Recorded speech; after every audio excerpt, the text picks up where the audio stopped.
అంబేద్కర్ కోనసీమ జిల్లా రాజోలు నియోజకవర్గంలో జనసేన పార్టీ సభ్యత్వ నమోదు సన్నాహక సమావేశాన్ని నిర్వహించారు. ఎమ్మెల్యే దేవ వరప్రసాద్ ముఖ్య అతిథిగా పాల్గొన్నారు. గతంలో 22,000 సభ్యత్వాలు నమోదు చేశామని ఈసారి 30,000కు పైగా లక్ష్యంగా పెట్టుకోవాలని పిలుపునిచ్చారు. ఉద్యమి, సాధక్, ప్రదాతలుగా వర్గీకరించి పార్టీ బలోపేతానికి కృషి చేయాలని సూచించారు. నాయకులు, వీర మహిళలు పాల్గొన్నారు. జనసేనలో సభ్యత్వం తీసుకోవడానికి కూడా చాలా మంది ముందుకు వస్తూ ఉన్నారు.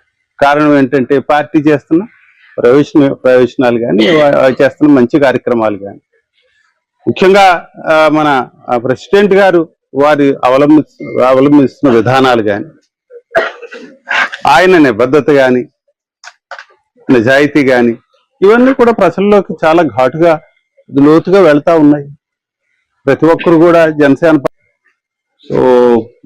పంచాయతీ ఎలక్షన్లో జనసేన పార్టీ ప్రముఖమైన పాత్ర పోషించాలి. ఇది నా అభిలాష.